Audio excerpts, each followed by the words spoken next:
Jeffreen says he's a flashy dresser and a fancy talker and drives a sporty car. Regular big city dude.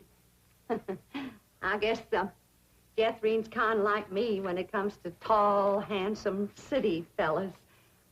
I'm just putty in their hands. Nope, no one by that name working for OK Oil. You mind if I look? Oh, well, no, go right ahead. I'm bound and determined to find the rascal that trifled with the affections of my sweet, innocent, helpless baby girl. Ma! Jeffreen, I thought I told you to stay in the buggy. I seen Jasper Depew coming. Here? Yes'm. Oh, well, thank goodness we got Mr. Brewster to protect us. Oh, there he is.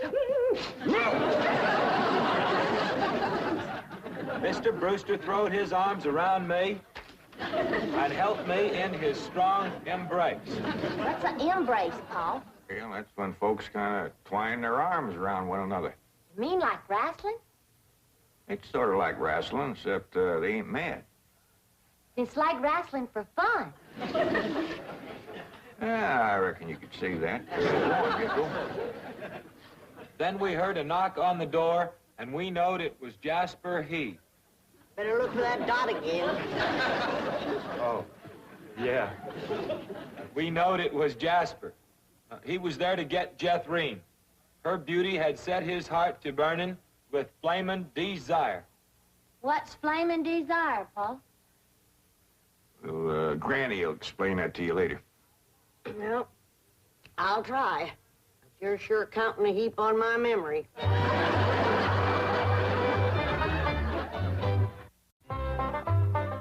Read on with your Ma's letter there, Jethro. Yeah, it's getting good. One city fella's got his arms around Aunt Pearl, and another's waiting at the door to grab Cousin Jeffreen. My only thought was to save my daughter, so I tore loose from Mr. Brewster's embrace.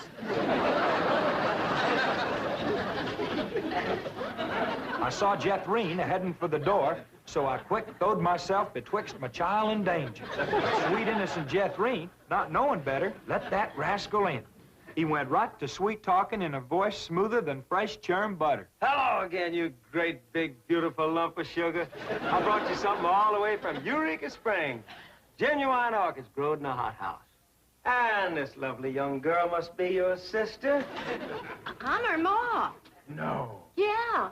Well, for Jeffreen's beautiful mother, a little gift of genuine French imported perfume all the way from Paris, France. Oh, well, you had an order.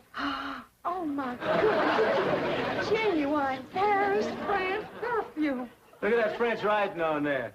That says, ah, d'amour. That means, oh, love. Ain't he a sport, Ma? Mr. Jeffreen has got herself a steady fella now. He says he is going to ask for her hand someday. I hope he will take the rest of her, too. Ha ha. Give my love to all and be a good boy. I am going out now to mail this letter and get some more feathers for my hat. Ha ha. As ever, your loving mother. Sure nice to hear from Ma.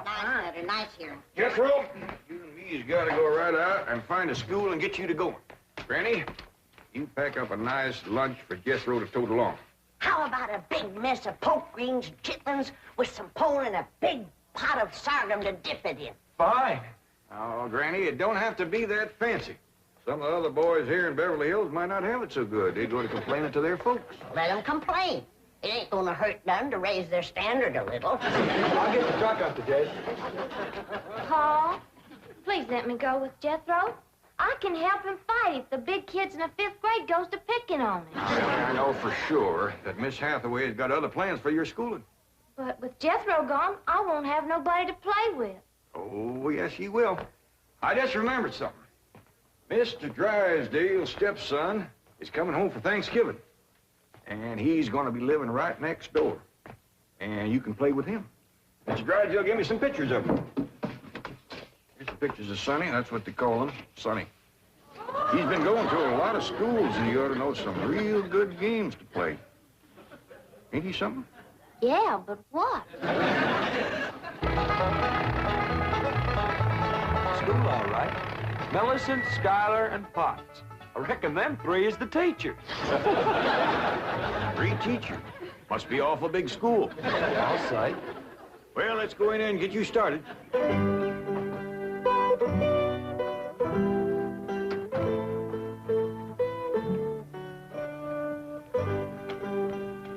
you are.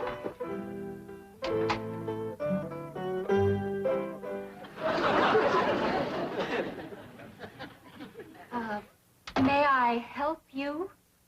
Well, reckon maybe you can. Diana, someone has parked a most disreputable-looking vehicle outside my window. These gentlemen. Oh?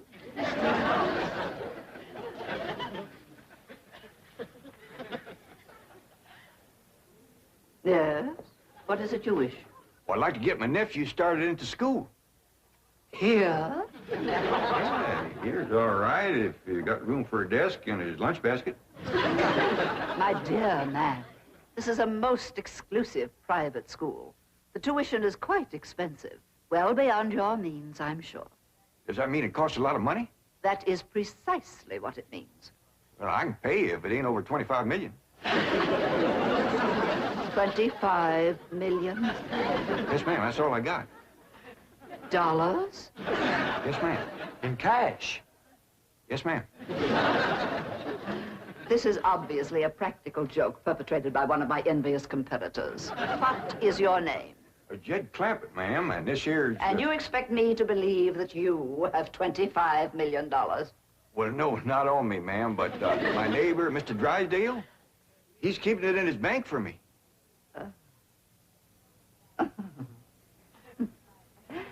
Get me Milburn Drysdale at the Commerce Bank. You see, it just so happens that Mr. Drysdale holds the mortgage on this school, so we are very well acquainted. Hello. I'd like to speak to you. Now, if you wish to admit that this is a hoax and be on your way, we will forget the entire incident. Otherwise, you may be liable to some sort of action for invasion of private property and impersonating a millionaire.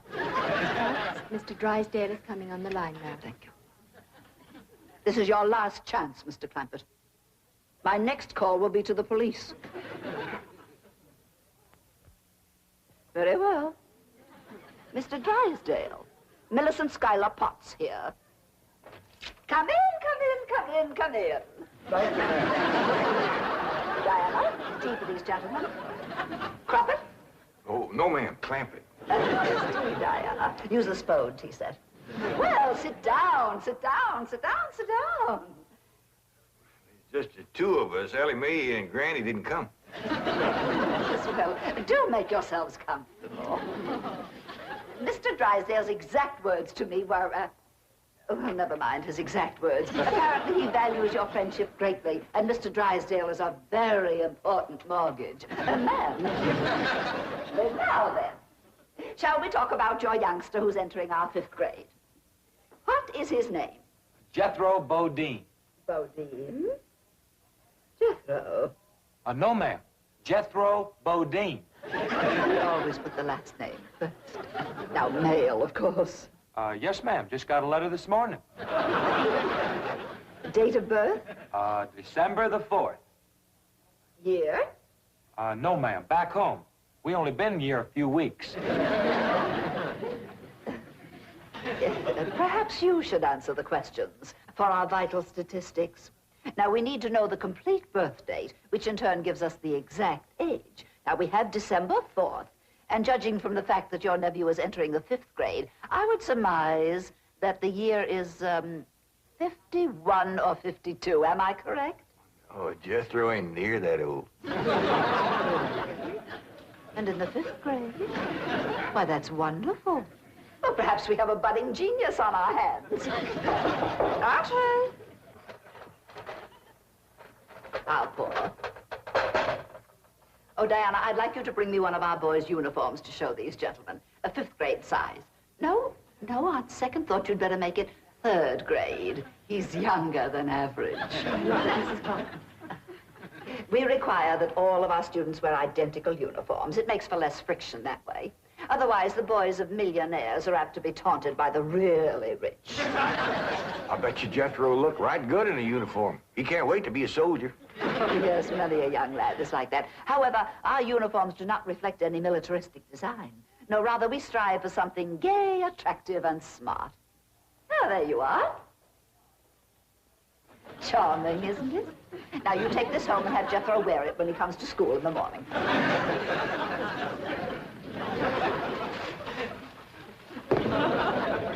Wear this? Afraid, Granny, you'll have to make considerable changes in this before it'll fit Jethro. So tiny? Yes, ma'am.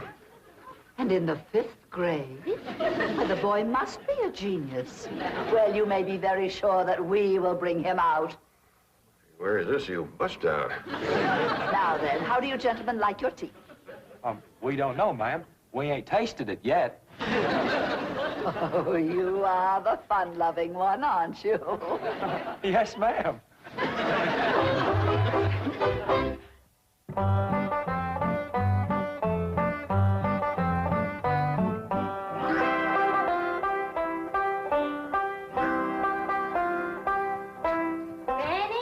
Here's Jethro's school clothes. You want me to help let him out? Oh, well, thank you, Ellie, but let's see what has to be done. Maybe they fit him already. That's supposed to be a hat? I reckon so. What's that? Well, Jethro said it stands for POTS. Pots? That's the school he's going to. Pot school. Hell, he'll be learning a good trade.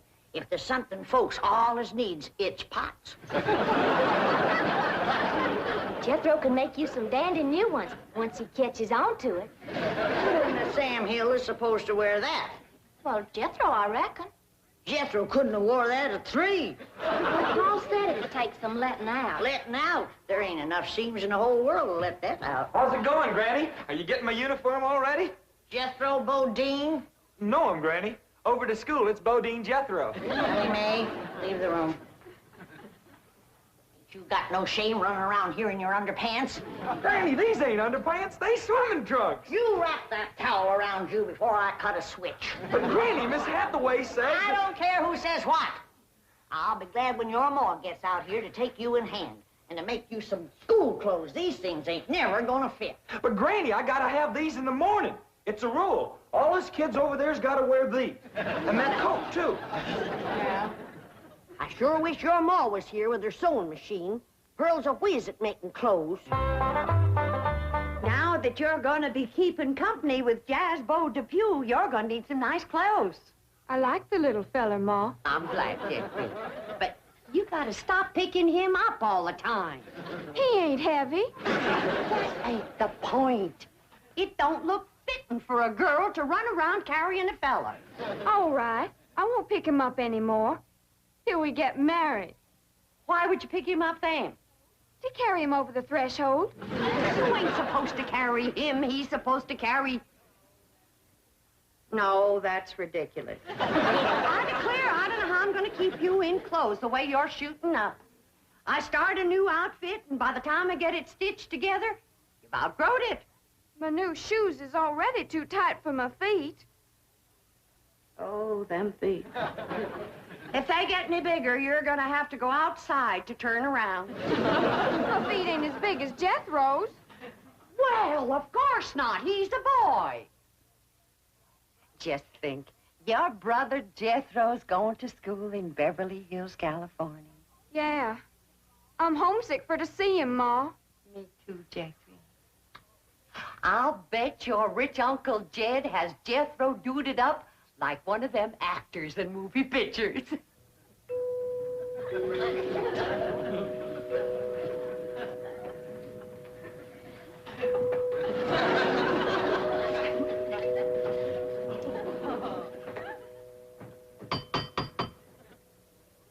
Dang, if Jethro ain't right. Every time that music plays, somebody comes to the door. Good morning. Surprise, surprise. Good morning, Miss Potts. I decided to come by and drive our diminutive genius to school myself. What? Your nephew, Jethro. Oh, yes, ma'am. Jethro! Come on down here. You got to ride to school. Well, that's mighty nice of you, ma'am. Oh, tut. I'm going to give the boy my personal special attention. I feel that when one... Well, howdy there, Miss Potts. You come to take me to school? You betcha she is. And I want you to be a good boy, make good marks so your ma will be proud of you.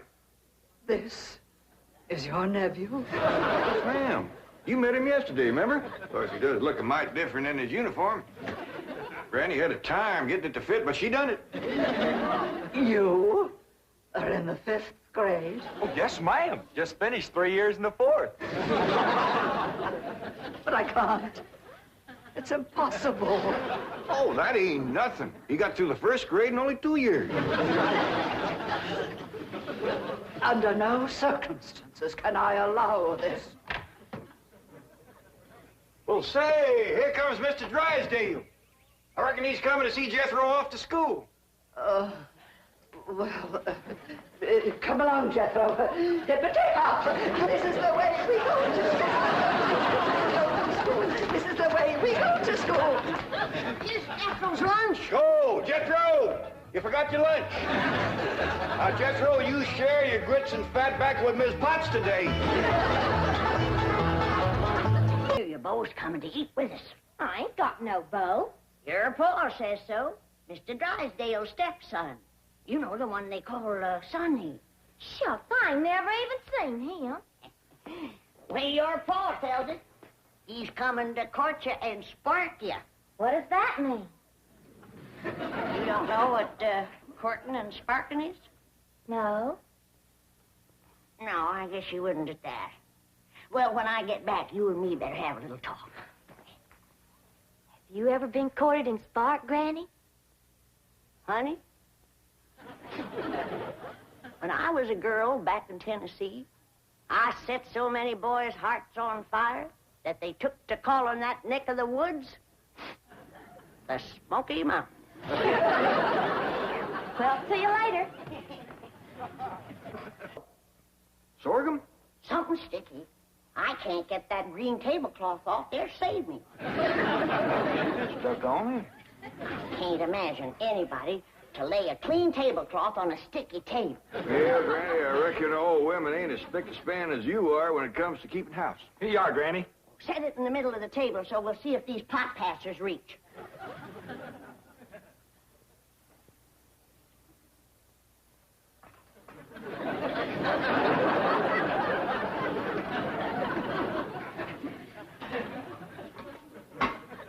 Yeah, I reckon that'll do the trick, all right.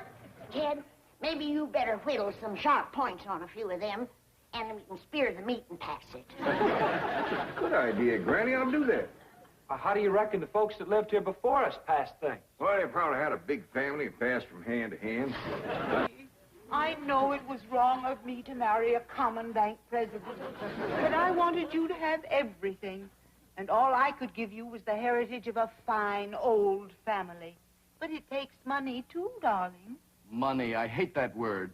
Makes the rich a social equal of us. Oh, no, dear. It could never do that. I wish you'd read the thesis I wrote on economics last week. Money and why it is not important. You know, for a boy who's been going to college for 17 years, you haven't learned much. Milburn, you must not throw it up to Sonny that he keeps going to college. He's trying to find himself. Don't take my advice. Don't look. Come on, dear. Let Sonny get dressed for his date. I'll draw him a nice hot bath. Try not to drown. Daddy? Just a moment, Daddy. You called me Daddy. The Clampett girl, Ellie Mae. Oh, Dad, you're sensational. Of course I'll date her. Good boy. But Sonny, she's not a blue blood. The color may not be right, Mother, but I sure dig that crazy container. Wow.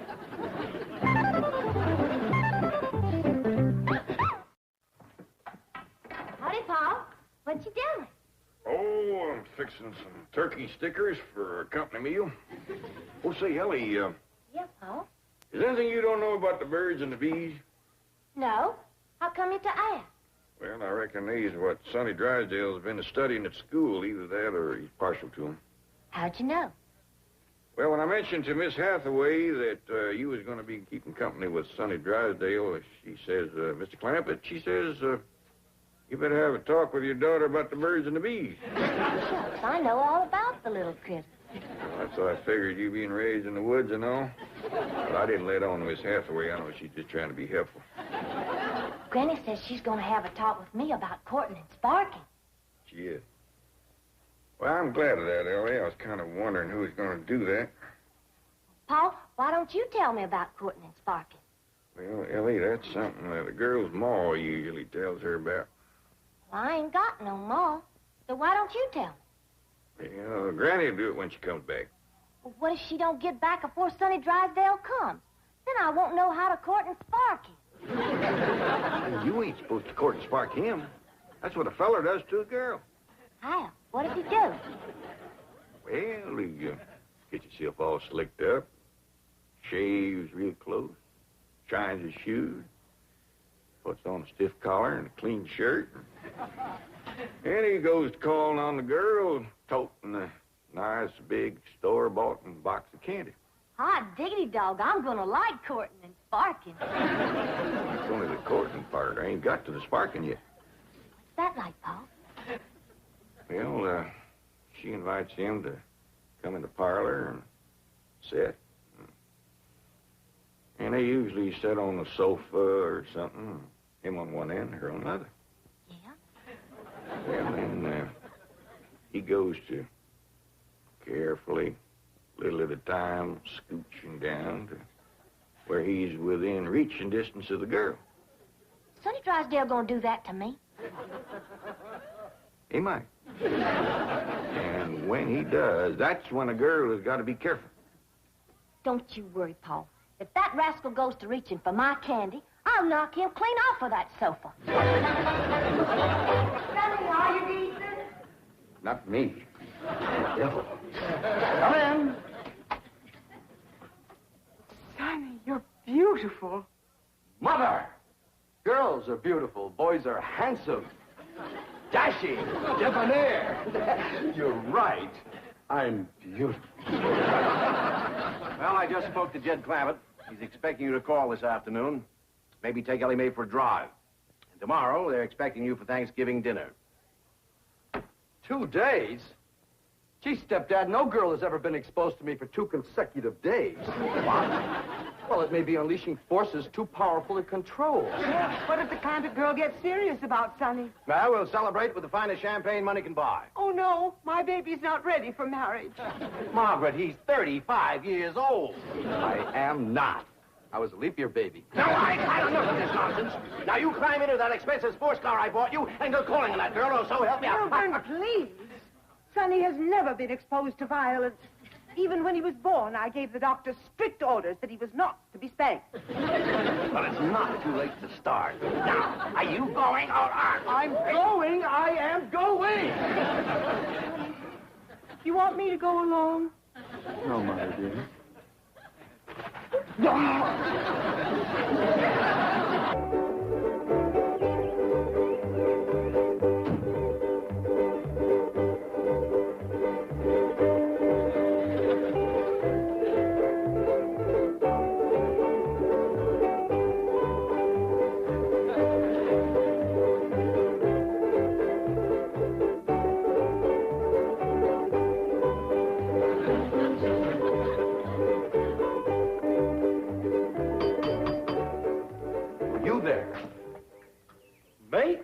Yes, you. Does that weird-looking vehicle belong to you? No, sir. Can you move it? I reckon so. Please do. It completely spoils the effect of my imported 190. What should I do with it? Oh, I don't care. Just get it out of sight. Hide it somewhere. Yes, sir. Sonny Drysdale to see Miss Clampett. Oh, come in, come in.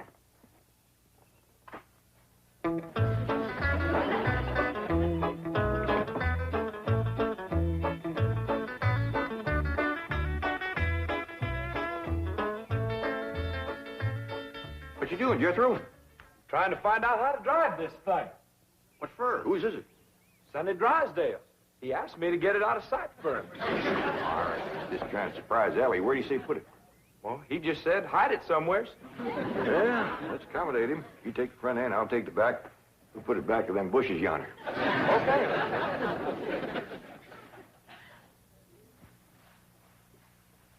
Is he towing a box of candy, Granny? He sure is, honey. All tied up with ribbon. Oh, Ellie. Child, you are just beautiful. Shall I sprinkle some vanilla extract on you? That? No, I better not. Sometimes that drives them wild. I didn't get to talk to you about courting and sparking. Oh, that's all right, Granny. Pa told me. Oh, all right, now you follow me. Don't be nervous.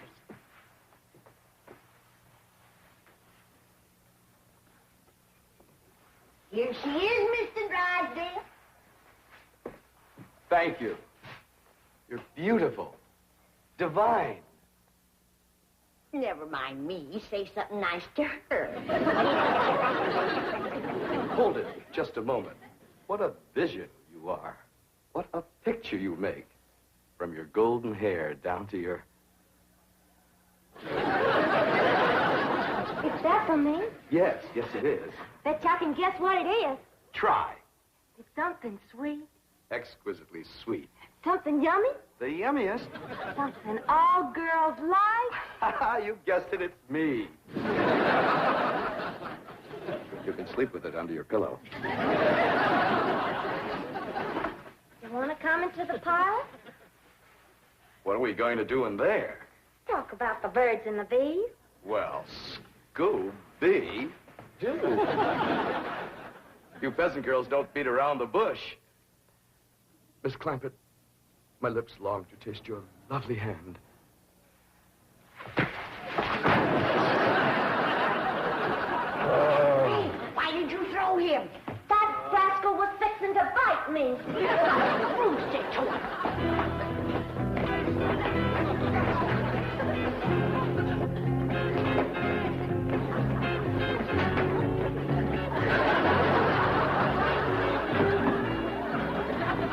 My car, where is it? Oh, it's hid good, ain't it? Ain't nobody can find where we put it. Big oaf, I'll destroy you.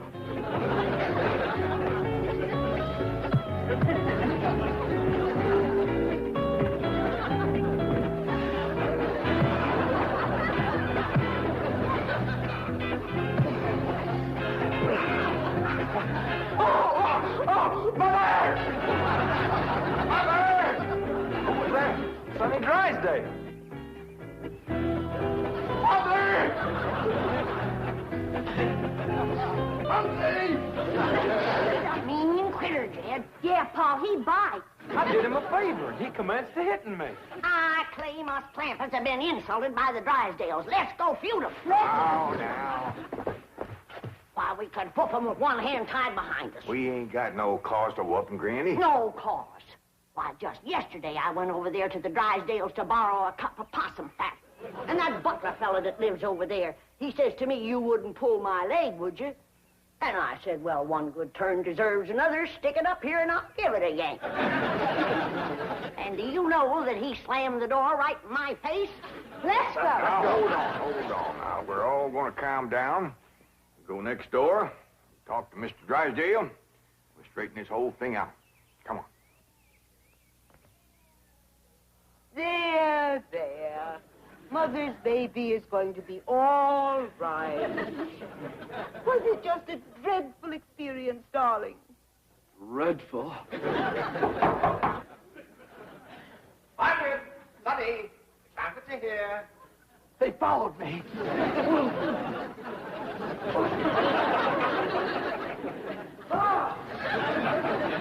Come in. Where's Sonny? Here I am. Well, we've straightened out the misunderstanding, and now these people have something they want to say. Well, Sonny, I reckon this is all my fault. I'm sorry I wasn't to the door like a proper paw had ought to been. And I'm sorry I throwed you, Sonny. And I sure do thank you for that nice picture you gave me. And I'm sorry you hurt your hand hitting me, Sonny. And me and Jethro was sorry that we hid the automobile. We towed it back over and set it down in front of your house.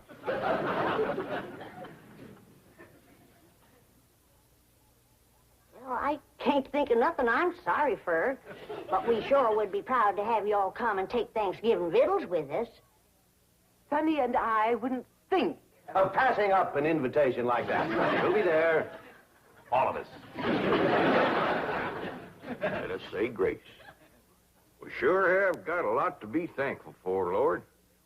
We got good health, good neighbors, good food.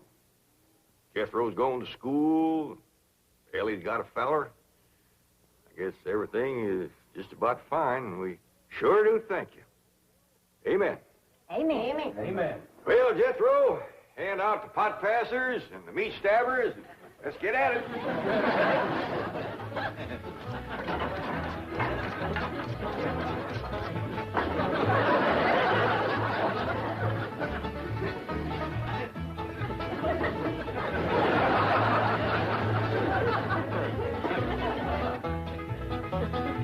Debbie's on drumstick.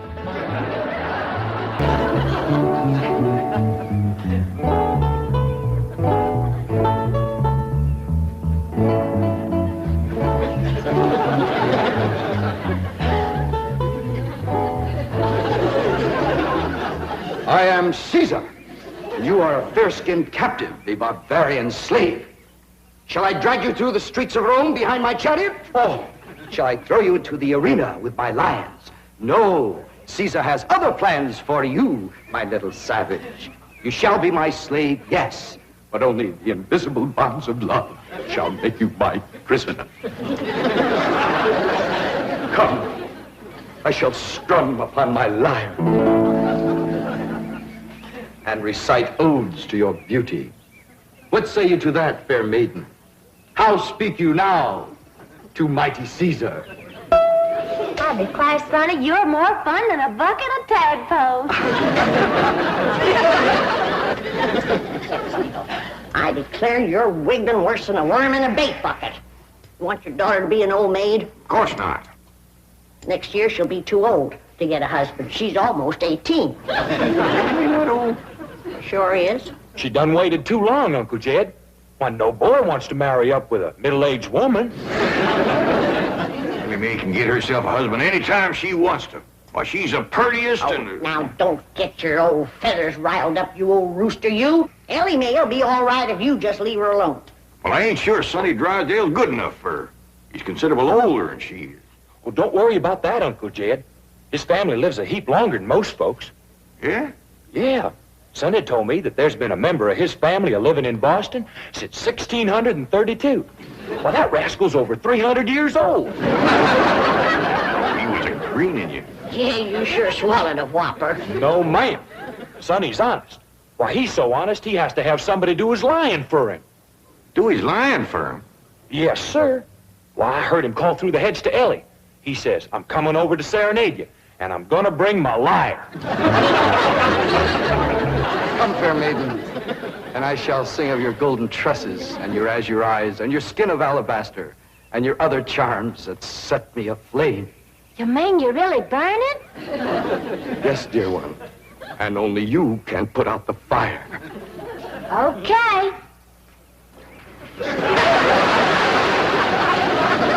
How's that, Sonny? You feel better now?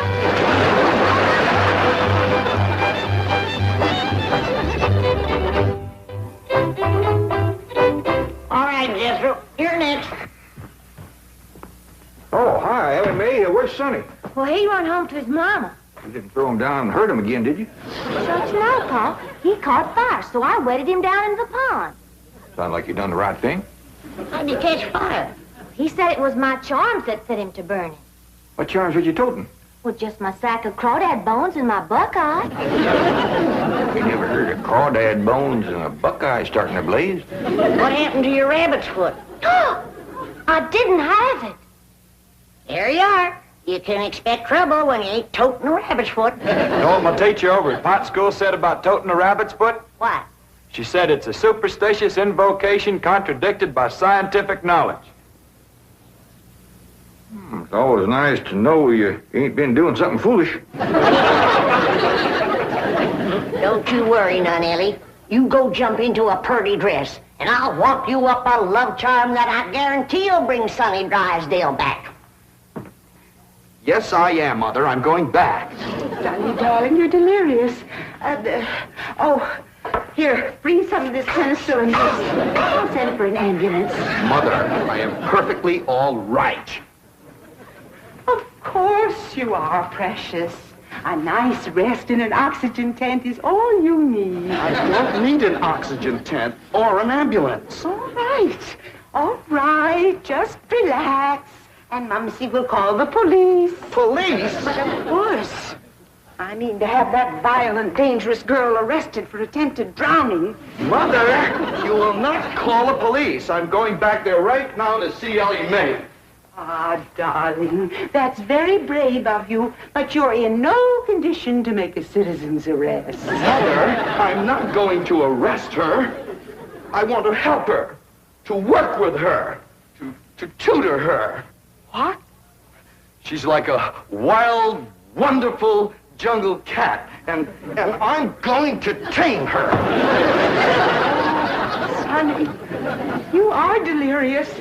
I'll call the doctor. Mother, mine is made up. That girl needs me. For the first time in my life, somebody really needs me. I need you. The whole world needs you. Ellie Mae Clampett needs me, and I need her. I'll be her Pygmalion, and she'll be my Galatea. Sonny, you're not becoming emotionally involved with that creature. She's not a creature, Mother. She's a girl. A wild, wonderful, beautiful, ravishing girl. Yes, I am becoming emotionally involved. I forbid it. She's not socially acceptable for my baby. Mother, I'm not your baby anymore.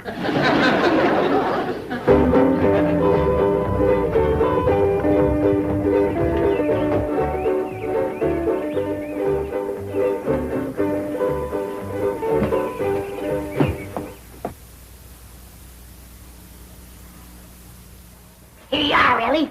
One guaranteed love charm. Guard it with your life. What's in it, Granny? Oh, I dasn't tell you. Leastways, not just yet. But I'll give you the secret before I go on to my reward like my granny done to me. I'll guard it too, Granny.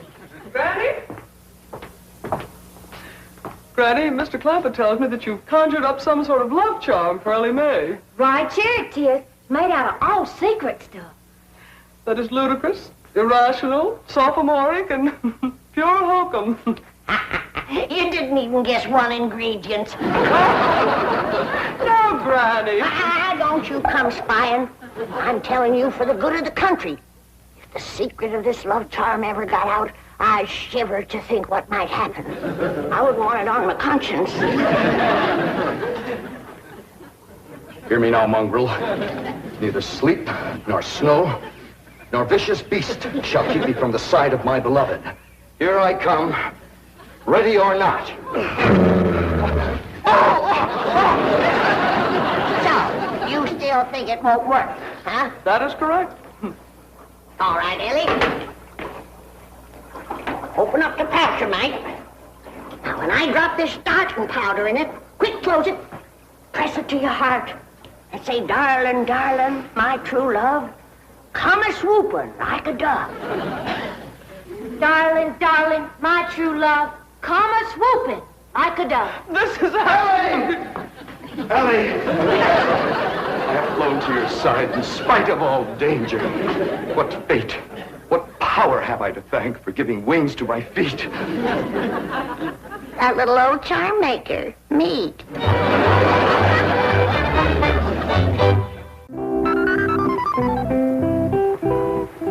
And now we shall begin the transition from Tobacco Road to Park Avenue. Now you watch me closely and I'll show you how to develop perfect posture and grace of movement. Ah, Kipling. Well, do you like Kipling? I don't know. I ain't never kippled. Oh, you are a challenge, you ravishing rustic, you child of nature. Now, Circled on me. Granny, come quick. The love charm you throwed on Sonny Drysdale was too strong for him. Thank you, Granny! How now, brown cow? How now, brown cow? How now, brown cow? How now, brown cow? How's it going, Uncle Jed? Bad. Now he's got Ellie believing old Duke is a cow. Break the charm, Granny? I reckon so. I'll sprinkle him with some let-go powder. While you're at it, you sprinkle some on Miss Jane. She's shutting off the blood to my arm. How now, brown cow? Secret powder, white as snow. Make the charm of love let go.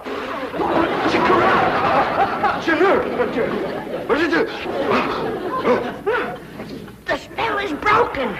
Now, please, everybody listen to me. I must have complete quiet and concentration if I am to transform this bucolic beauty into a sophisticated debutante. Now, I have studied drama at Yale, Harvard, Princeton, and Dartmouth, and I am probably the only living man who can accomplish this difficult cultural metamorphosis in the brief time available. Now, everybody please go while I transfuse into this simple, untutored mind the charm, the polish, the splendor that is Sonny Drysdale.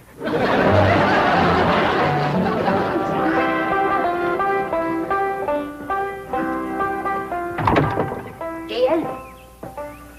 Hi, Granny. Is Ellie and Sonny still in that room alone? It was the last time I was listening, a couple hours ago.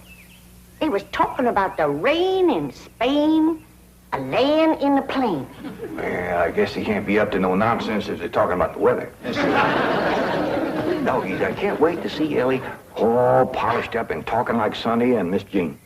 While you're waiting, I got something for you. What is it? A love charm. What in Sam Hill I want with that?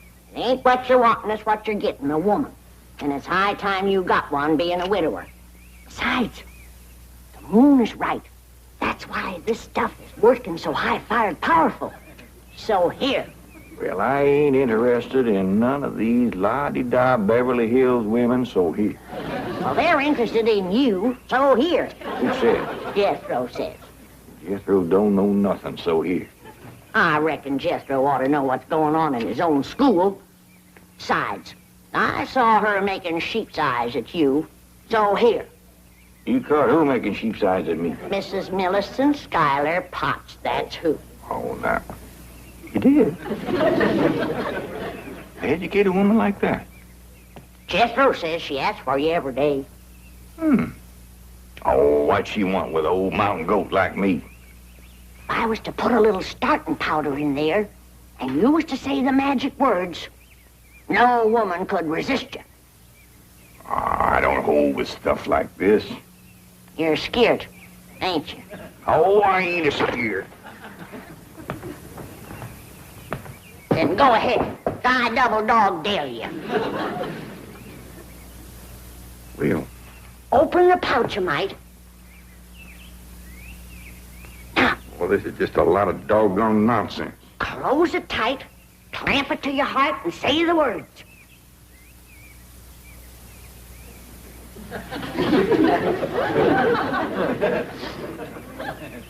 Darling, darling, my true love come a-swooping like a dove.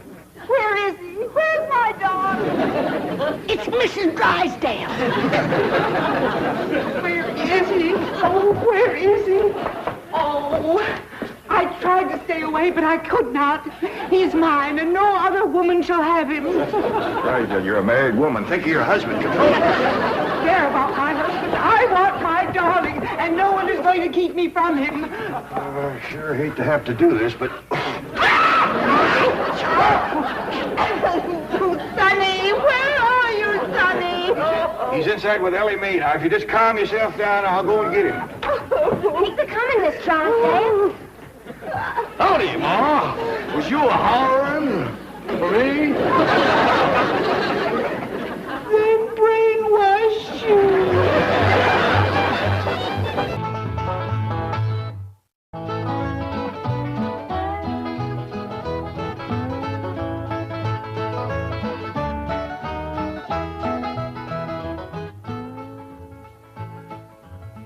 Oh, hi there, Granny. What you looking at? I'm looking at these pictures that Mr. Drysdale took of Sonny and Ellie. Oh, yeah. He's right good, ain't they? Dandy. Jed, I reckon we'll be having a wedding around here pretty soon. How'd you know? Sonny's giving Ellie a ring this morning. I couldn't get to sleep last night, and I heard them talking down by the door. All the way from your bedroom? Well, my window was open. That's still a powerful long ways to hear. Now if you climb out into a tree and shinny down a ways. You heard Sonny asking Ellie to get engaged? Plain as day. Sonny said, Ellie, you going to be home in the morning? And Ellie said, yes. And Sonny said, I'll give you a ring at 10 o'clock. Yeah, nuggies.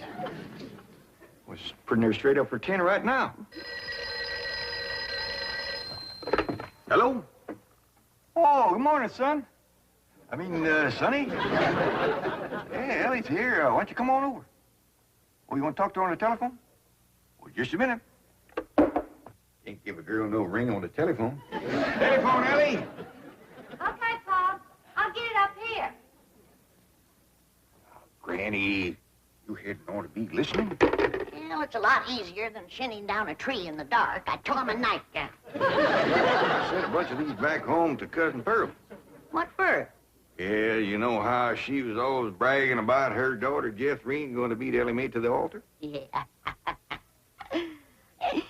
I sure would like to see the look on Pearl's face when she sees this.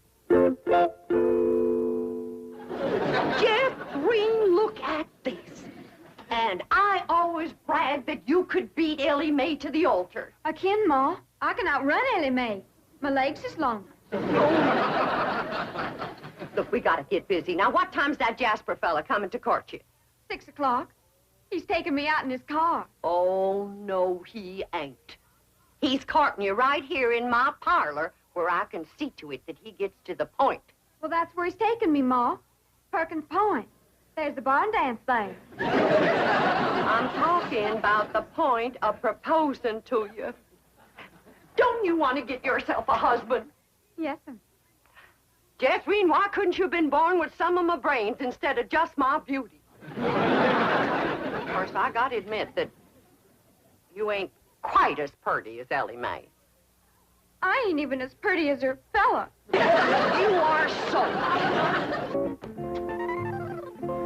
You got something to show us, Ellie Mae? Yeah, hold out your hand. Let us take a look. Face clean, Pa. I washed them with soap. A ring? No, Granny, I washed them all the way up to here. Sonny Drysdale didn't give you no engagement ring? Shucks, no, Pa. Why would he want to do that? He's gonna take me driving. That's bad. Out driving in broad daylight ain't no way to get engaged. What are you talking about? I proposed to your daughter out driving. In a horse and buggy, that's a heap different. Besides, that old mare of yours knew right where she was going. That way you could turn your attention on Rose Ellen. That's the truth. But out driving in an automobile in city traffic, with all them cars trying to hit you, by the time you turn your head to say, will you, somebody has. There's no two ways about it. That child is going to need help to track that Sonny Drysdale. Ellie Mae don't need to trap no man to get him. Every man that ever got get was get that way. Not me. We just happened to stop under a shady elm tree, and I proposed to your daughter on the spur of the moment. That spur of the moment of yours took us 6 months scheming and planning. Why we even trained that old mare of yours to stop under that shady old elm tree. Well, any trapping will have to be up to you, Granny. I wouldn't know what to do except I held a shotgun on Sonny. Well, I'll study on it. Them city fellers might be different.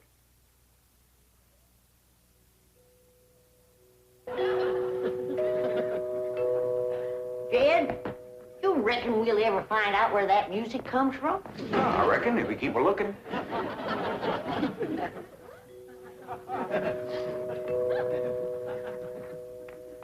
You're wasting your time a-looking for that there music.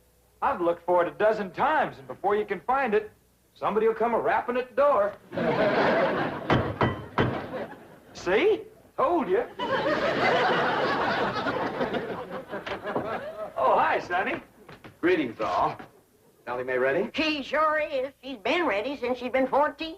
I beg your pardon? Oh, Ellie Mae, Sonny's here.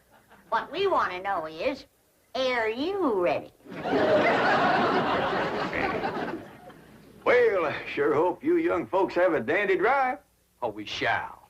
I plan to take Ellie on a socially significant drive through Brentwood and Bel Air to show her some of our depressed areas. Howdy, Sonny. Ellie Mae! You look positively divine. So do you, Sonny. I know. Don't you bite me. Ellie Mae, a kiss on the hand is a very proper greeting. Oh. Come on, everybody. Kiss Sonny's hand. Please, never mind. We're on our way. Well, have a nice drive, y'all. Yep. And if you pass under a shady elm tree, it won't hurt none to stop for a spell. There they go. Quick, Jethro, start up the truck while I get the reticule. Where you going? To follow them. Now, hold on, you two. You can't follow Sonny. He'll see you. They won't know who we are. We'll be wearing dark glasses. He'll think we're a couple of Beverly Hills movie stars out for a drive. Come on off that truck. Come on.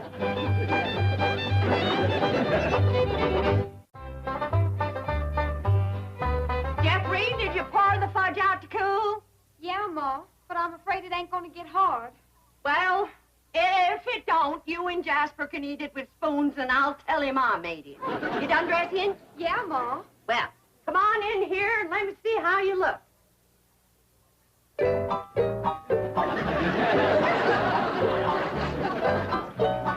Turn around, let me see your sash. You do get the bow straight. Now, I want you to bring out them pillowcases you've been embroidering for your hope chest. The ones with his and hers worked in French knots. Never hurt none to let a beau see you're handy with a needle. But I ain't. I always stick myself.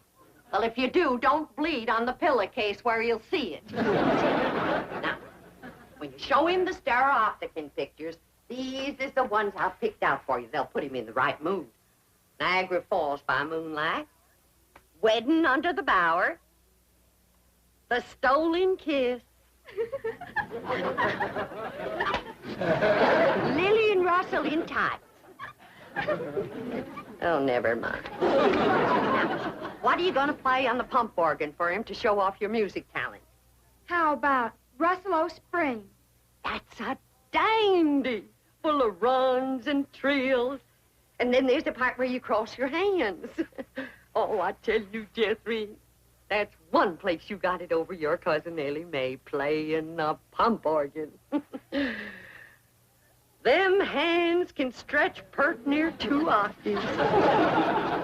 And them feet is made for pumping. Well, it's almost time for Jasper to get here. How do you feel, darling? I feel like I'm gonna throw up. My baby shoes. Aren't they cunning? Awfully stiff. I don't see how you ever walked in. Mother had them bronzed. Didn't help much. They're still stiff.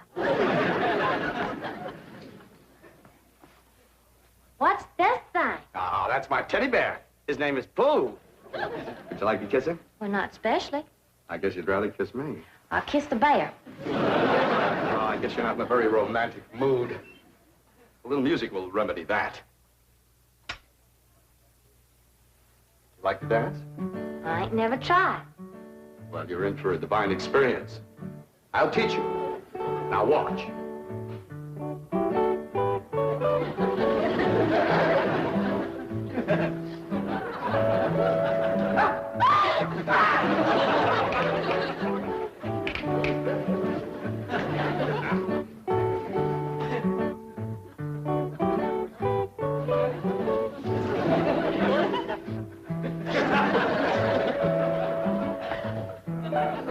How do I look? Like something's hurting you. Maybe some rose thorns are sticking your gum. Enough of these preliminaries. Come here, my dear. Are you frightened? No, and I ought to be. Yes, you're in great danger. How come? You're in a man's room alone. No, I ain't. You're here. You are not playing the game. Still feeling sick to your stomach, darling? Yeah, Ma. Well, I went down to the cellar and I drawed off some homemade elderberry wine. Ain't nothing in the world better for settling a queasy stomach. Of course, according to the rules, you shouldn't touch spirits till your wedding day, but I guess in case of an emergency, a little swallow won't hurt.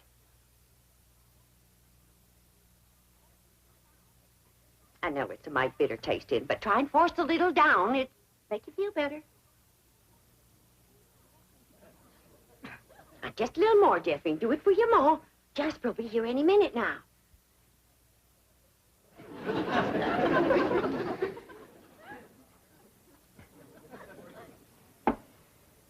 Even better? A little. I've got it figured how we get you to play the pump organ for him.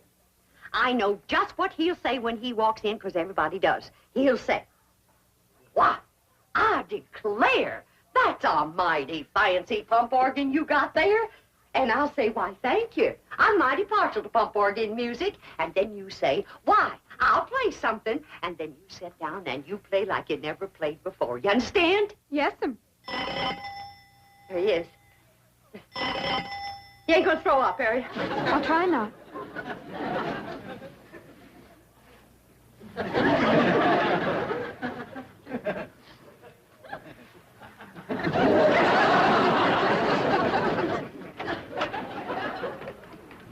Evening, Miss Bodine. Why, Jasper Depew, what a surprise. Catherine, honey, look who's here. Evening, Jethrine. Jeffrey's had a little nervous upset. I reckon it's the strain of all those beaux that come a-courting. I swear I gotta sweep them out of this parlor every day. Hey, that's a mighty fancy pump organ you got there, ma'am. Why, thank you. I'm mighty partial to pump organ music. In fact, I'd just love to hear some pump organ music right now. I'll play you something, ma'am.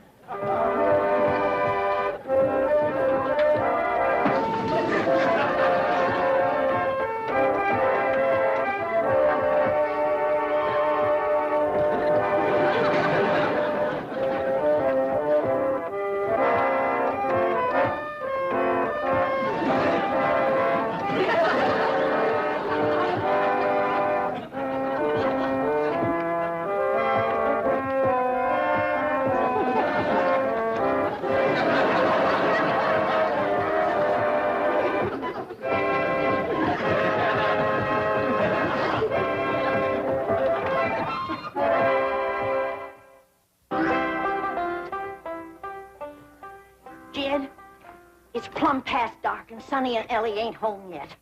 Where could they be? What are they doing? Are they engaged? Why don't we hear something? Oh, that poor, sweet, innocent Ellie Mae out there in the dark with a man. Jed, maybe something happened. Now maybe something. Granny, calm down. Ellie can take care of herself. I reckon you ain't nervous, huh? Oh, just sitting here whittling. Well, what you're whittling on used to be the arm of that chair.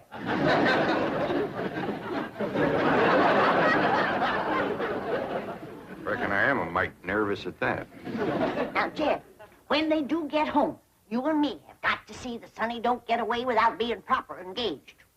Granny, maybe we's rushing things. Maybe Sonny ain't ready to get married. Jed, no man is ready to get married. You gotta get him ready. Like you get a steer ready for slaughter. Can you find something else to compare it to? Well, here we are. I reckon it's time to say goodnight. I sure do thank you for the nice ride, Sonny. My pleasure, Ellie Mae. I'll give you a ring in the morning. Promises, promises. Would you like to take another drive tomorrow? Sure would. Where shall we go? To the preacher. Any place you say, Sonny. Well, see you tomorrow, then.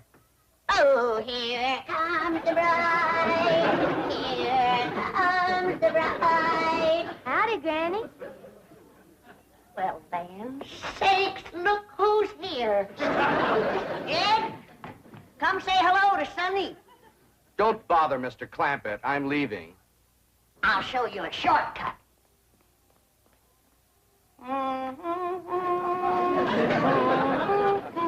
Howdy, Sonny. Good evening, Mr. Clampett. Jed, now's your time to have that talk with Sonny What talk? about Ellie Mae. I got nothing to talk to Sonny about, Ellie. Oh, that's right. I'm the one that's going to talk to Sonny. You talk to Ellie Mae.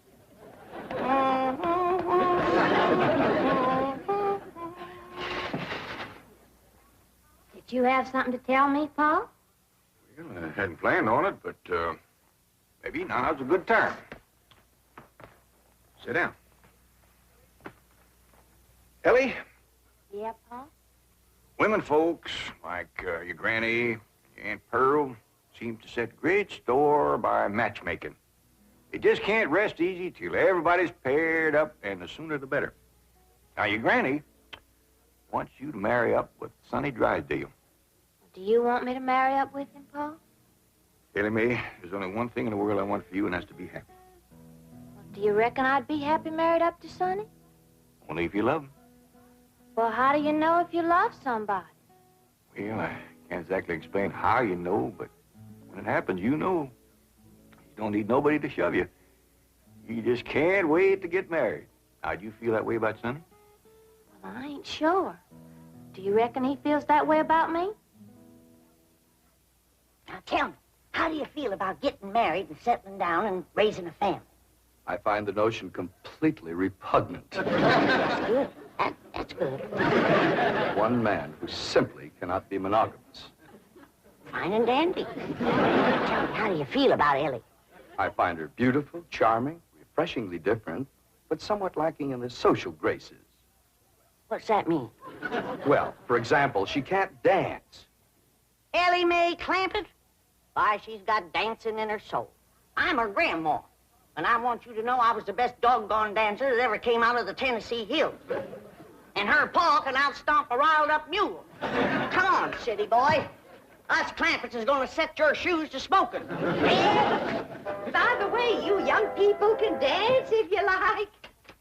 Not me. I'll go for some of that fudge.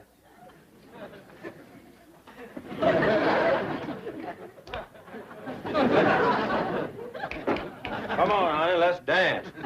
I'll turn on the Victrola for you. Come on, sweetie, let's dance.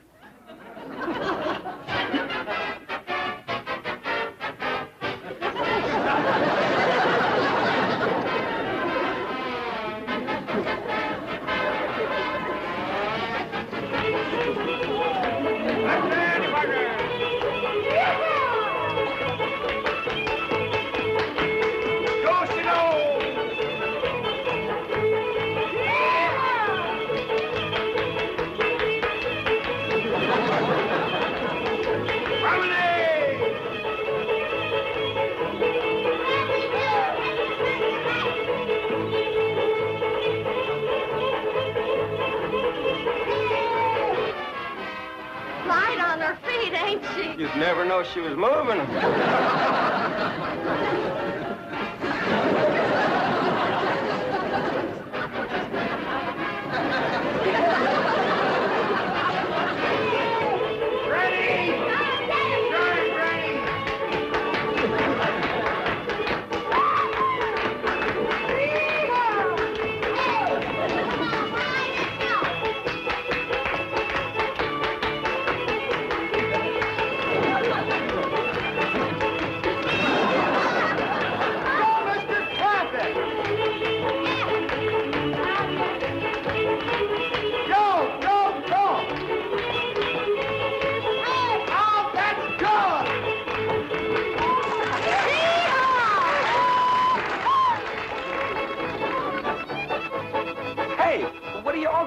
For? We're celebrating your cousin Ellie Mae getting married. Is Ellie getting married? She sure is. Really? Who is she marrying? You.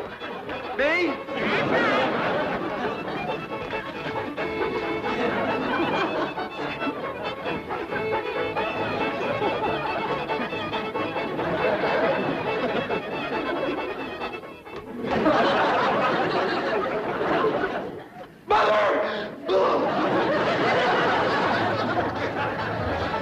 Fancy auto up and took her out to spark.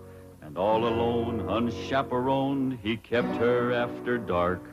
He took her in the parlor and he taught her to be grand. He showed her how to walk and talk and tried to kiss her hand.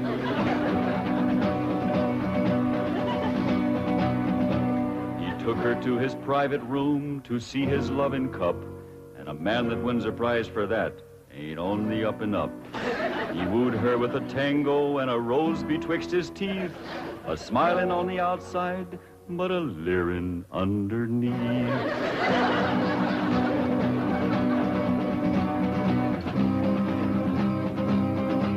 They even had a wedding dance, and he joined in the fling. He brought along his dancing shoes, but didn't bring no ring.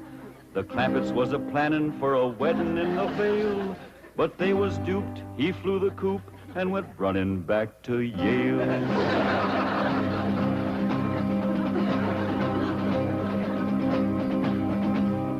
And now the Clampett clan is here to even up the score. I wouldn't want to be the man who opens up that door.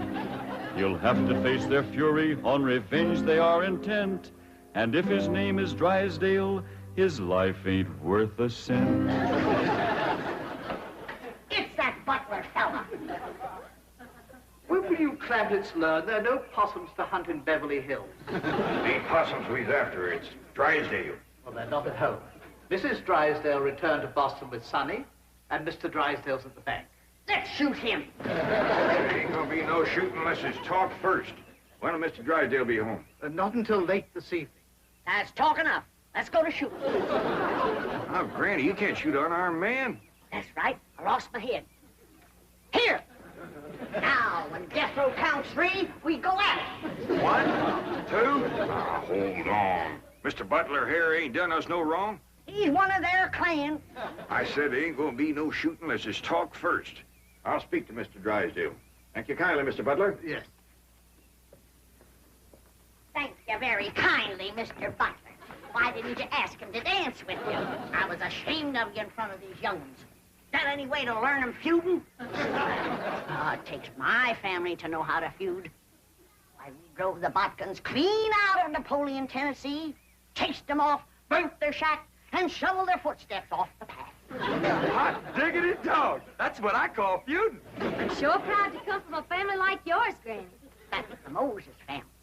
Too bad our blood is being thinned out, cooled off, and watered down with the Clampett blood. Now, Granny, you just simmer down to a boil. I'll see the right thing is done by my daughter. Jethro, you drive me down to the bank. Drysdale and me will have a man-to-man talk. Ain't you about a man and a half short?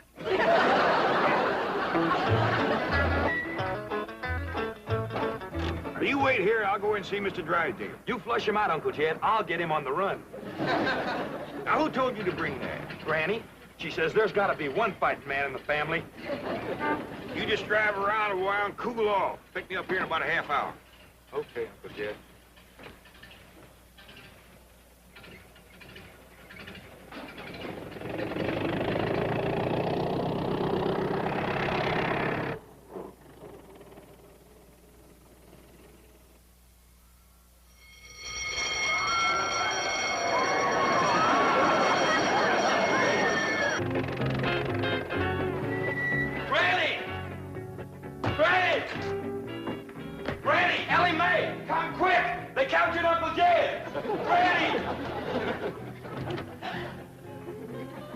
Jethro says they got Paul. Come on, Granny.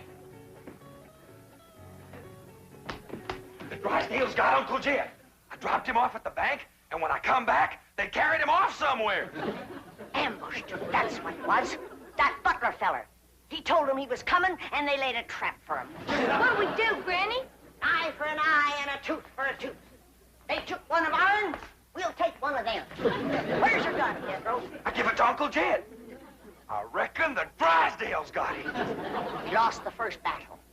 They took our leader and our best gun, but we ain't lost the feud. Come on. Jeb Stewart says, when they think they got you licked, attack!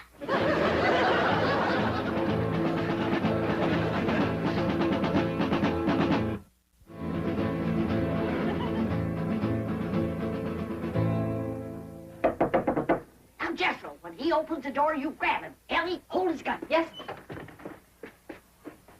Okay, Granny, let's go. Cut me down. Put her down, Jethro. We don't want her. Who don't? We don't. What's going on? There's a feud going on. You know something, Ellie? Feuding's fun. Jethro, put her down. They got one of our men folks. We're going to take one of their men folks. How about we take her along as kind of an extra? No, not unless they captured one of our women folks. Ellie Mae, you go in there and surrender. I ain't gonna do it. Jethro, put her down. How about I towed her as far as home and then let her escape? A little at a time. Wait, what's the meaning of this? He's the one we want. You towed him, Ellie. My arms is full. Put her down before I take you to the woodshed. You look awful busy, Granny. Maybe I should go to the woodshed and wait for you. I think I better call the police. Stop your tracks while you're able to make them. Now you turn around. Walk towards our house. I refuse to take one step. Now, you want to walk or you want to limp? You better run the telephone, please. Never mind her, Jethro. Shoot the telephone wire.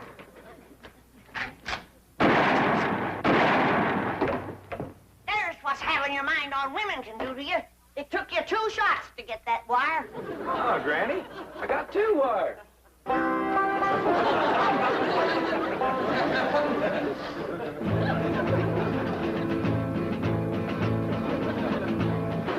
I keep telling you and telling you, I got $25 million in Mr. Drysdale's bank. No, you didn't. They caught you before you got a penny. You're patient, Doctor.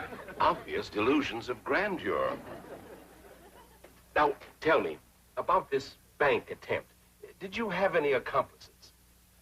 Any what? Confederates. Oh, yeah, Granny. She's a Confederate. She's a Tennessee Moses. Tennessee Moses? That's right. Tell me, did she lead her people out of Tennessee? Sure did, after they whooped the Botkins. Don't you mean the Egyptians? Well, they probably whooped the Egyptians, too, if they got in their way. Granny's folks was fighting fools. They certainly were. They defeated the best fighters Pharaoh had. I don't know about that, but they whooped the best fighters Napoleon had. Napoleon? Doctor, may I? You may not. I'm the one who uncovered this hallucination. Tell me about Napoleon. Yes. You say Granny's folks won that fight? Sure did. Over Napoleon? Oh, yeah, they tromped all over Napoleon. Fabulous. But how were they able to do it? Did they fight with superior weapons? Oh, they fought with Botkins. I see. And Napoleon didn't have any bodkin? Not after Granny's folks got through with him, Napoleon didn't have a bodkin left. I remember the last day of the feud, they got Leif and Luke and Odds.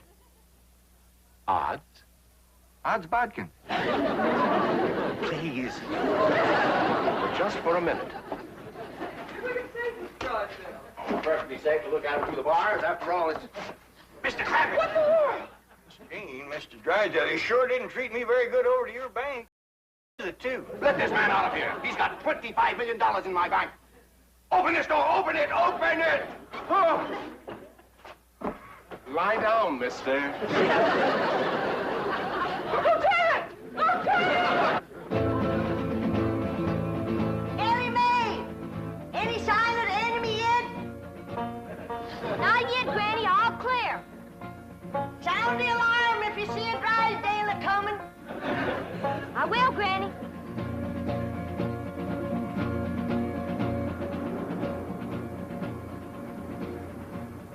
You see, all my employees are trained to be on the lookout for bank robbers. So naturally, when they saw you walk in with your rifle, their first instinct, well, it appeared to them that was just... Well, it was... You're not mad, are you, Mr. Clampett? Well, no, not about the bank, but we's all right upset at Sonny for running off and jilting Ellie Mae. Sonny? Jilted Ellie Mae? Well, that's what we'd call it. He sparked her for 2 weeks running. Took her driving, dancing, held her hand, kept her out past dark. Back where we come from, that's just the same as saying, will you? Provided the girl is 12 or better. Mr. Clappett, you have my word of honor. I had no idea that Ellie Mae or any of you took Sonny seriously. Now, the moment we get to your house, I'm going to telephone Sonny in Boston. Get him on the first plane, and he'll be here tonight to propose marriage to Ellie Mae. Well, now, that sure is going to smooth Granny's ruffled feathers. She's been madder than a barefoot centipede standing on a hot rock. We'll be happy when we get there. Yes, bless her sweet little heart.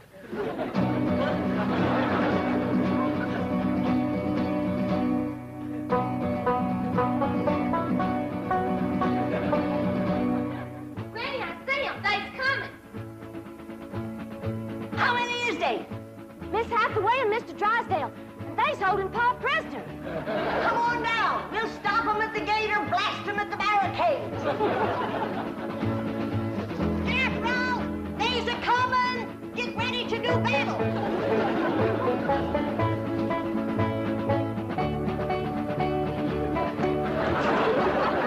Clear your head in the presence of the stars and bars.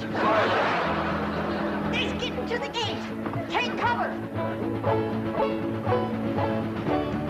Everybody inside. We'll shoot at them through the porthole.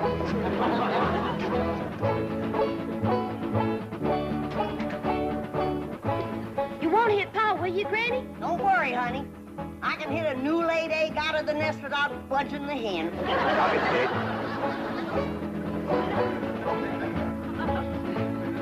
Stop where you are. Stay right there. Granny, it's me, Mr. Drysdale. I'm coming in. Let's get out of here. Don't worry, them Yankees, who they're feuding with.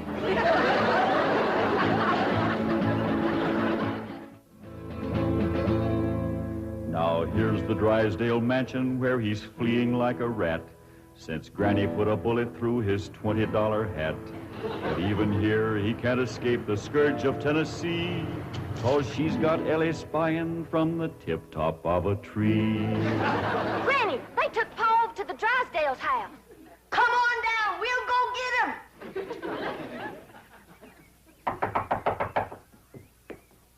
Well, I reckon we'll have to call her on the telephone. When Granny's feuding, she's sometimes hard to reason with. Reckon seeing you with that rifle kind of set her off. But that woman shot at me. Oh, Mr. Drysdale, she shot at your hat. If that little old woman ever goes to throwing lead at you, you'll be casting a polka dot shadow. Marie, Ravenswood, why don't you answer the door? Oh, thank goodness it's you. The Clampetts came and captured Ravenswood. Captured him? Yes. And Jethro picked me up in his arms. He held me and wouldn't put me down. Why? He said he was feuding. Well, now, don't you worry, Marie. We're going to get this whole thing all straightened out. Come on, Jethro. We're going back to the Drysdale's house. Hot diggity dog. That's the part of feuding I like. We're taking you with us, Mr. Butler. And if they've harmed one hair on Jed, that one hair you got will pay the price. Oh, won't you please listen to me? Mr. Drysdale's not feuding with you. He's a peaceful man. He's never shot anything but skeets. Skeets? How many did he get? We did very well. 98 out of 100. That's better than we did with the Vodkins. Ready, Granny? Come on, younglings. We got our feuding cut out for us. That Drysdale's our shooting fool. Now, Ellie Mae, you carry the flag high and proud. If they shoot you, don't you let it touch the ground. Throw it to Jethro as you're falling. I'll do it, Granny. What'd you do that for? If there's any long-range shooting, they'll think he's one of us and drop him first. Forward, march!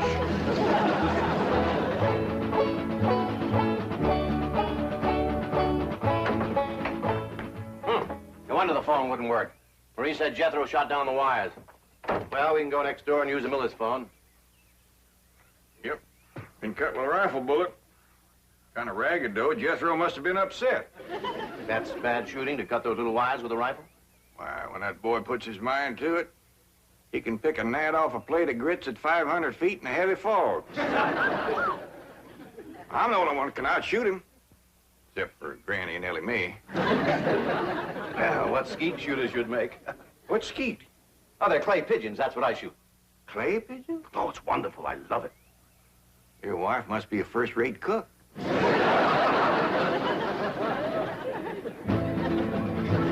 Now here comes Granny's little band to free their leader, Jed. And anyone that blocks their path might just as well be dead. For though their numbers may be small, the flag that leads their way is the flag that led Pickett's charge at Gettysburg, PA.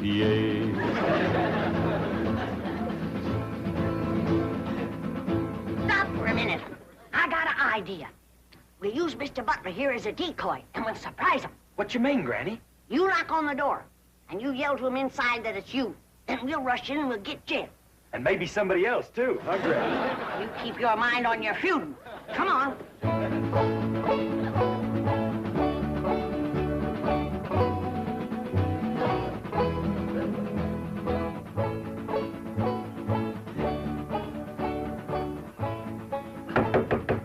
It's me, Ravenswood. Open up. Marie, you may open it. Nothing to be afraid of. It's just Ravenswood. Step aside, decoy. Ellie, you guard him. Jethro. When they open the door, we'll rush him.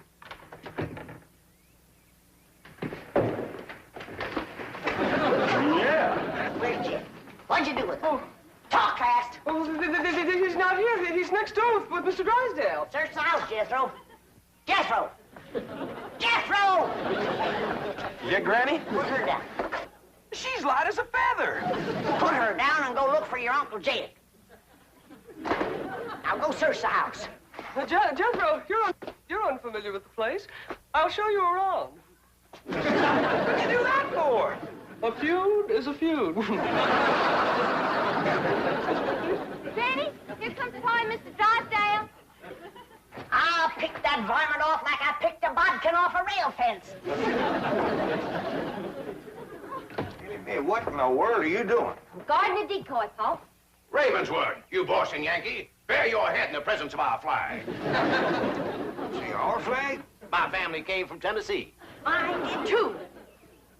Jed, I always did like this man. Why, sure, Granny, and he's going to make Sonny do the right thing by Ellie Mae. What does that mean, Pa? Going to make Sonny come back here and marry you. I don't want to marry Sonny. See, Granny, the whole doggone feud was for nothing. Not altogether, Jed. Why, we might never have known that Mr. Drysdale here was a fine gentleman from Tennessee. Tell me, ever hear of the Moses family? Hear of them? Why, my mother's family feuded with them for years. You mean your mother was a bodkin? Mr. Drysdale, don't ask me why. I just commenced a running. You heard him. Run, you yellow bodkin, I'm a Moses.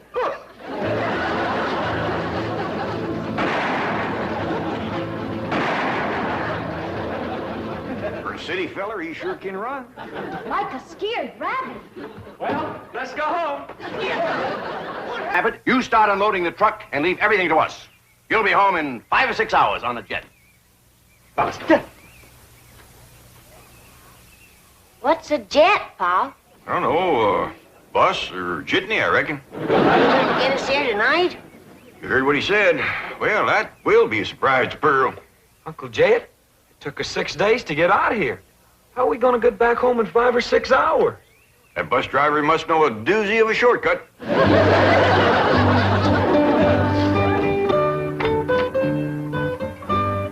Pat, have we got plenty of champagne and caviar? I guess so. Why? The entire first-class section has been reserved for a family of VIPs, the Clampetts. Wow. Young ladies, I presume you've been advised of special arrangements for the Clampett family? Oh, yes, we indeed. certainly have. Here they come now. Oh, get a load of those minks. Granny, Ellie Mae, right this way. I'm sure you'll be quite comfortable in the lounge. Wait. Uh-oh. How did they get past the gate? Let's get them out of here before the Clampetts see them. I'm afraid you're in the wrong section. May I see your tickets, please? Well, I don't think we got any. See, this bus sure is fancy. Why? You've come to the wrong place. You want the bus station. Now, just go back the way you came and ask for the Traveler's Aid. Now, they'll help you. Oh, yeah. Well, thank you, ma'am. Granny, Ellie Mae, come on. We're on the wrong bus. Mr. Clampett, what's the trouble? This is Mr. Clampett? Of course. Right this way. Jethro? Here, Jethro. Keep the tickets. Now, Mr. Clampett, you have the money Mr. Drysdale gave you. Yes, ma'am, right here. A limousine will meet you and take you to Pearl's house. And Mr. Drysdale is phoning ahead to Mr. Brewster to be sure your cabin is in order. Well, don't let him give away a surprise to Pearl. Oh, he won't. Well, happy landing, Merry Christmas, and au revoir. Merry Christmas to you, too. And Jethro, here's something for you if you promise to bring it back to me. Take good care of them, and remember, the tall, young, good-looking one is mine. You get out of here. I don't have time for your foolishness. Jethrine and me's going to California to spend Christmas with Cousin Jane. Well, and I reckon you don't care to hear what I got to say. That's right. About Mr. Brewster. Mr. Brewster? Yeah, that tall, good-looking city fella works for the oil company. Drives that big car. What about him? Is he in town? I've been ordered from your parlor, Pearl. I think I'd best be going. Homer, I didn't mean it. Please, Homer, you tell me about Mr. Brewster, and I'll bake you a sweet potato pie. Well... And for dessert, red horse swimming in elderberry wine. You're an exciting woman, Pearl. Tell me. Well, you see, he stopped over at the Emporium to get some cheese and crackers. Said he was going to be over at Jed's cabin alone all day, and he didn't have no food. Thank you, Homer. Merry Christmas. Now, wait a minute, Pearl. You ain't going to do me out of my tater pie, are you? Well, of course not. You get it. Well, when? Well, I'll let you know. I'm busy right now. Bye, Homer. Ding, dang, darn it, I done it again.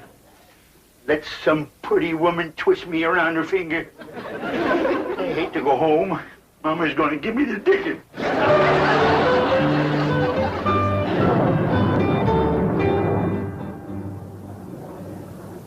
Jed. Hey, Granny. I just had a terrible thought. What's that? Suppose we get to Pearl's house and she ain't there. Where would she be? Out chasing that Brewster fella, that's where. Ah, she ain't likely to catch him in her horse and buggy. Whoa, Bessie.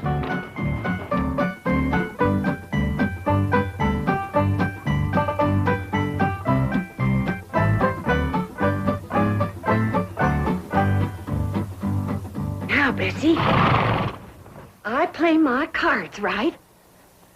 You get to keep that there blanket permanent, because I'm going to have something else to keep me warm. A husband. Ain't that a beautiful word, husband? Husband. And what's more, I'll be riding in that big, fancy automobile. So you can retire to pasture with that good-looking racehorse from Hot Springs. Well, I thought I heard a horse. Mrs. Modine. Won't you come in? Well, thank you. It's mighty cool today, ain't Yes, it? it is. Well, it's nice to see you again. I'm sorry it's so cold in here. Didn't bother to build a fire in the fireplace, and I'm afraid that kerosene stove doesn't put out much heat. Well, I can't stay but a minute. I just came by to give you this and say Merry Christmas. Thank you. Oh, you shouldn't have. Oh, it's just something that I made myself. Oh, that's nice. Land to mercy. Look at this place. Why, you men just can't manage alone, can you? It takes a woman. Oh, please don't bother. I won't be here. You see, I'm going home to Tulsa for the holidays. I won't go no trouble. I'll just throw together a little snack, and while you're eating, I'll tidy up a bit.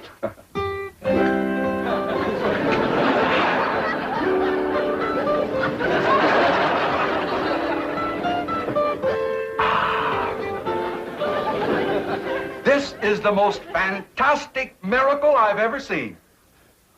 The way you produced this banquet right out of thin air. Ham, fried chicken, roast pork, and this delicious sweet potato pie. That's my own special recipe. Here, wash it down with some red horse and elderberry juice. Mm-hmm. Oh, that is sensational juice. But, Mrs. Bodine, I just can't eat another bite. Why, Mrs. Bodine, what have you done to this cabin? Oh, do you see a difference? And where did you get those curtains? I just run them up while you was eating. Really, you are a remarkable woman. You cook, sew, you're a wonderful housekeeper. And I love it. It ain't work to me at all. It's pure enjoyment. Mrs. Bodine, I know that this must seem awfully sudden to you, and I know you have lots of ties, lots of activities here in the hills, but I was wondering, do you think you could possibly be happy living in a city like Tulsa? Tulsa? That's where you live, ain't it? Yes, I have a very nice home there, but frankly, it needs you, and I think Mother will agree. You want me to meet your mother? Well, actually, it isn't necessary, and I know Mother will approve my choice. You don't have to give me your answer immediately. You just think it over. Yes, that's my answer. Yes. But we haven't even discussed money. I'll give you every cent I make. Mrs. Bodine, as my housekeeper, I will be paying you. Housekeeper. That would carry for Mother. Oh, incidentally, Mother's just going to love this elderberry juice. What's the matter? Did I do something? You sure did.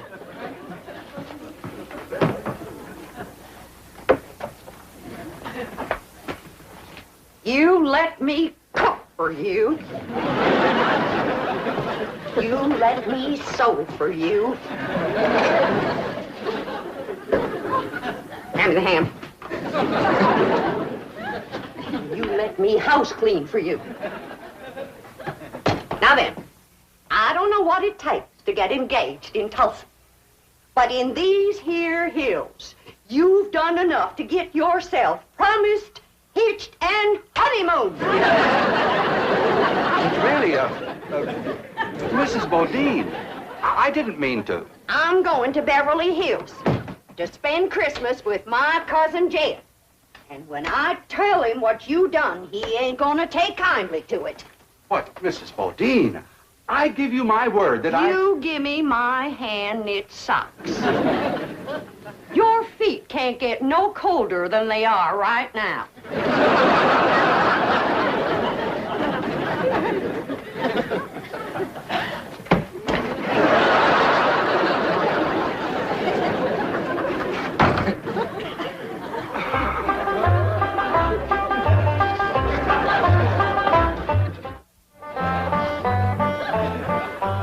Drysdale. Pearl is on her way to California to see them. Well, can you catch her in time? Oh, I think so. She's driving a horse and buggy. I'll tell her family's on the way. No, this is a surprise. Well, then what'll I say? Well, say anything to keep her there until the Clampetts arrive. Now, get over to Pearl's. Oh, no, she might misconstrue. You see, I have a very delicate situation here. Yes, you certainly have. And if you spoil Jed Clampett's Christmas surprise, he'll cut off your oil. But Pearl might think I want to marry. Merry Christmas to you, too. Bye. Hello? Oh, boy. Here's the sweet potato pie and red horse, I promise. Hey, there's a piece of this pie missing. And a gulp or two of these red haws. Who got it, Pearl? None of your business. Now get along. Jethrine and me's leaving for California. Yeah, I want a whole pie just like I was promised. Now you get out of here before I throw you out of here. Men is all alike. Gimme, gimme, gimme. You're an exciting woman, Pearl. Don't you even speak to me. There ain't a man alive worth the powder it'd take to blow him to you nowhere. There's just a bunch of low-down, no-good Mr. Brewster! Mrs. Bodine, I hope you're not angry at me any longer. Angry at you? Why, don't be ridiculous. Oh, here, have some more sweet potato pie and some red horse. Oh, this is a rascal been trying to steal my woman and my pie. I'm going to give you such a Oh, think I throwed my dang knee out. And I'm gonna throw out the rest of you.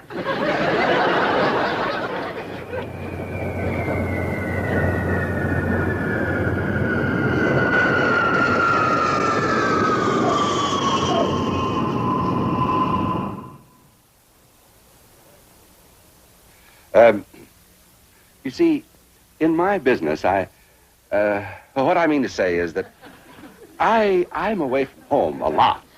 And, well, I think that a husband should, that is, what I mean to say is that, in my opinion, could I have another slug of that elderberry juice? No, you cannot.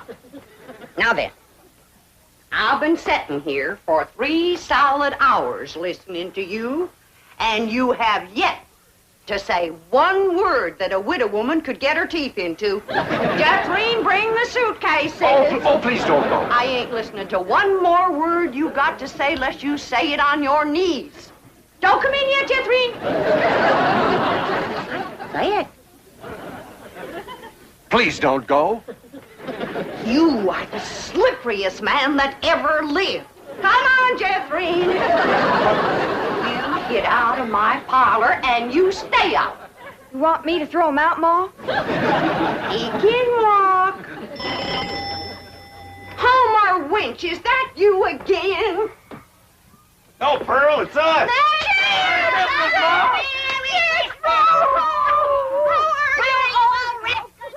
Merry Christmas, Jeffrey. Uncle Jed. Why, you have grown. Mr. Brewster, what are you doing? Mr. Clampett, if you'd been just 1 second later, I'd have been engaged to your cousin Pearl. Go back out, everybody. Please, Mr. Clampett. Jingle bells, jingle all the way.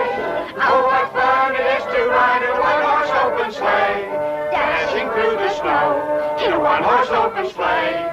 O'er the fields we go, laughing all the way. Bells on bobtails ring, making spirits bright. What fun it is to You're nothing but a two-timer, Homer Winch. Pearl told me about you sparking her, you old rascal, you. You're exciting when you're mad, Granny. Say, how about going for a little sleigh ride with me? You promise to behave? Sure I do. Well, we might as well stay here and sing. Wish you a Merry Christmas. We wish you a Merry Christmas. We wish you a Merry Christmas and a Happy New